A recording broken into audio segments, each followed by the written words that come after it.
obviously it didn't affect you playing in Alabama, but is that a concern for you 3-5 years down the road? Not at all. Not at all. My shoulder feels good. Every doctor said if there is a problem, it's after football, way after football. I have no concerns with it at all. Have you talked to Ruben at all about what happened last night? I just found out today, so I don't even. Yeah, I'm just finding out today about what happened, so I don't know. No, I haven't. Surprising at all to hear what happened? Yeah, very surprising, disappointing, but yeah, it happens. Jonathan, Ashburn, are you a big Redskins fan? I did root for the Redskins growing up. That was my team I liked. Have you met with them at all? Yes, I've met with almost every team since I've been down here. Jonathan, what are you telling teams you're going to bring to their organization if they draft you? What I'm telling teams is a winning atmosphere, a winning attitude, a leader, a guy who's going to bust his butt every play, and a guy who's looking to come in and make an immediate impact in a positive way. Is there a common theme in questions that team personnel are asking you specifically?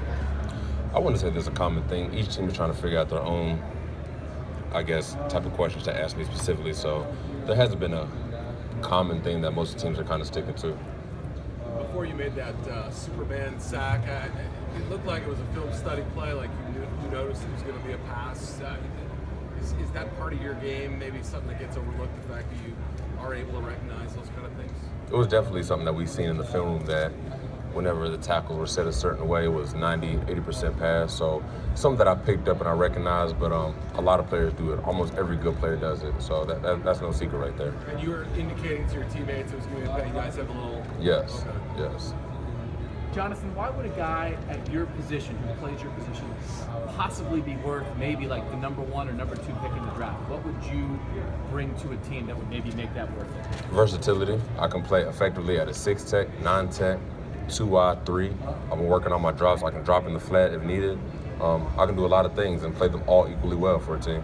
What will you have to do? What will be the key for you making a quick transition to the NFL so that you can maybe not only play right away, but make a big impact right away? For me, just coming in and learning this game, learning the playbook, more than likely I might not go to a team with a different scheme that I've learned in the last 4 years. So just adjusting to that, but for the most part, just being in stride with the rest of the guys at the new organization and just learning the playbook and getting acclimated to it. What advantage do you think having, 4 years under your belt gives you? I feel like I'm mentally prepared for, whatever happens. At Alabama, it's definitely not the easiest thing to do for 4 years. So I feel like Coach Saban has prepared me well for this opportunity, and I'm planning to take advantage of it. And I'm sorry, I missed the first answer about the shoulders. What exactly did the doctors tell you about the arthritis at all? They just said I have some arthritis in my left shoulder. It's not really a problem now, but it might be a problem 15, 20 years down the road. So I'm not worried about that right now. I'm just worried about playing good for whichever team I go to. Is there anything you should or shouldn't do because of this? Are they telling you, try to avoid certain lifts or anything like that? Or? No, I have no restriction on anything I do. So like I said, I feel good. This is probably the best I've felt in the last 4 years. So I feel good, refreshed, recharged, and ready to go. Jonathan, over your 4 years at Alabama, how did you improve your consistency? Just repetition. That's something that you got to do just by doing it. Like Coach Saban would always say, you have to do it until you get it right, but until you can't get it wrong. So that's just something that I live by. Just practice makes perfect. Just doing it a whole bunch of times to become second nature to you. Cam Robinson was also what aspect of your game you took most pride in? I'll probably say my technique. I like to think I'm a technician, but I can do a lot of things. If you want me to rush from a 3 technique, I can do it effectively. If you want me to bend the corner on the outside, I can do it. I can play the run. I can play double teams. I can play above the tight end, play the 6 technique, scoot and cut off blocks. So, I feel like I can do anything that I'm asked to do on the defensive line.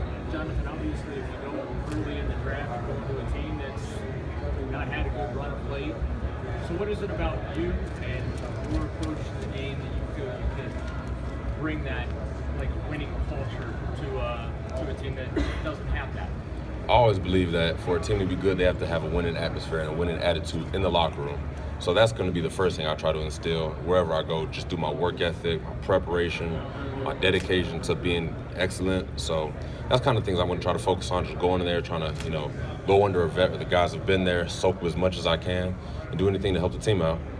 John, what all went into your decision to come back for an extra year, and how motivated were you to sort of elevate your draft stock? A lot of things, but probably the big thing that made me want to come back was the fact that I was being listed as a third down player.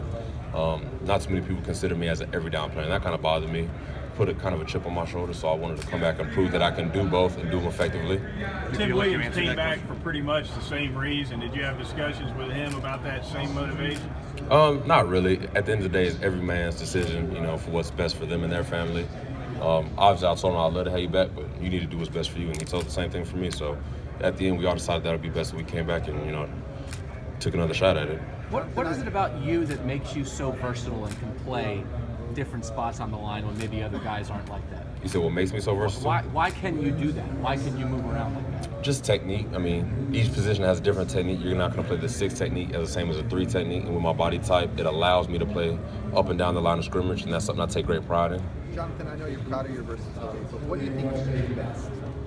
If you had to pick, Rush the passer. Of course, I love to rush the passer, and I love to get after it. from what gap? Either or, I'm a football player. If it's a 4-3, 3-4, 3-tech, 6-tech, I'm gonna go get him. It's about Tim Williams. There were questions about character and stuff about him. Why should teams look at him as a top first-round pick? I feel like a lot of mistakes Tim made in the past just come from being young. Over the last year, 2 years, he's grown up so much. You can just tell by the way he plays the game, plays a way more disciplined, with a lot more gap integrity. And I feel like you can see the maturity start to develop in his game on the field. What is Alabama's defense? How does that help prepare you for whatever NFL defense you're in? Just the mentality that you bring to practice. Probably the biggest thing that I took away from my 4 years is the best games I've ever had have also been my best weeks of practice. So that's a lot of things just from talking to teams across the nation. Just practice is where you develop the skills that allow you to have success in the games. And that's kind of the biggest thing that I've taken away from Alabama over the last 4 years. Is there anything about their scheme that also helps the transition? Oh, definitely. Playing in the 3-4, it teaches you to be more disciplined as a defensive line, which is always a positive when going on to the next level. Playing with good gap integrity, hand-eye coordination, flat back, low hat. So, there's a lot of things that go into it to make a 3-4 defense successful. Have you had to grow up during your time at Alabama, or have you been a guy who's maybe kind of always handled your business? I feel like everybody has to grow up. My freshman year was definitely tough, just going in, being at the bottom of the pile. It's hard. It's hard for anybody, no matter what they say. It's always hard. So you just got to go in there and just shut up and work. That's what we like to say. And, that's kind of what I did. John, from an opponent standpoint, what left an impression on you about Deshaun Watson? Just his composure. We hit the guy. I can't even count how many times. Trying to put him out.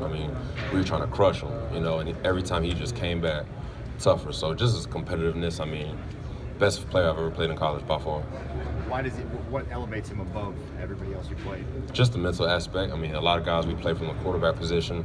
By the end of the game, they're not really going through the progressions like they did in the first half because they're worried about the rush. Deshaun Watson played exactly the same in the first quarter as he did in the fourth quarter. When you're a defensive lineman in college who's playing a lot of snaps, do you have to try to find times to maybe give yourself a break? Maybe you don't go 100% every single play, or you got to go hard all the time? Not at all. If you do that, you won't be playing at Alabama. I promise you that. So I was blessed to be a part of a team that got a 3-and-out 40-something% of the time. So that definitely helped out. But that's what we tell guys. We need help. We need all the bodies we can at D-line. My sophomore and junior year, we had 8-9 guys rotating with each other. So that definitely helped out, but there's no such thing as taking a play off. If you can pinpoint, 1 or 2 things that you need to improve on to be the guy you want to be in the NFL, what would they be? I feel like I need to take my film study to another level. I do pride myself in doing a lot of film study, but from everybody I talked to, all the vets that I talked to, there's just another aspect, another level that you need to take your film study. So that's definitely something I'm going to be looking into improving from this point until I stop playing football. And just consistency. You can never be consistent, So that's kind of the thing that I'm trying to focus on myself to make myself a better player. What specifically is that extra level in terms of film study? Just knowing what to look at, writing down tendencies, formations, little stuff that you never really thought about in college. You're just looking at the offensive linemen and look at what they like to do. Sometimes you have to look at the receivers or the running backs, look at the formation they line up in. So there's a lot to it. Is Dalvin the new most interesting man in the world? He seems like he's got all these different. He's good at football. He's a scholar. He's an artist. What have you seen in him, kind of even off the field? Oh man, he's been the same guy that in my freshman year. He's just now starting to get recognized for it. Hell of a player. Literally can do it all. Draw, wrestle, everything you can think of. So he's definitely a guy who I think doesn't get enough credit. How would you describe your experience at Stonebridge? Stonebridge, fun. It was fun and challenging. Coach Thompson really pushed us. We would wake up at 6 a.m. to go lift before school. And that's something that none of us has ever done before. So it really helped prepare me for what I was going to experience at the next level. Which of your touchdowns do you enjoy most? I'm sorry? Which of your touchdowns did you enjoy most? Which one? Yeah. I'll probably say Ole Miss, only because it was my first one. I mean, and then at the time of the game, I mean, you just can't replace that. You and Myles Garrett are often mentioned as the top defensive lineman in the draft. I know you can't control who gets picked first or whatever, but do you view it as kind of a competition between you and Myles? Oh, I mean, there's definitely always competition in everything you do. I want to go as high as I can, and that's just the competitor in me. But me, I'm going to do everything I can to make myself a better football player and control what I can control. I'm not going to worry about anything else. So, I mean, that's kind of all I got to say about that. You think you should be the #1 pick in the draft? I mean, like I said, I'm going to control what I can control. As a competitor, I want to be the first, but I'm also go out there and work towards it. So I'm just focused on what I got to do to run a good 40, to put up good bench press, and do everything I have to do. What did you get 40 for you? 4.7. Will you do anything at your pro day? I know it's not far away. Will you work out at all, or will you? I don't really think I can answer that right now. I'll probably be able to give you a better answer after tomorrow when I find out how I did and everything this weekend. So you're kind of see how you do and then try to improve on it, maybe. Yes. Is it true you're benching here to kind of quiet concerns about the shoulders for teams? 100%. 100%.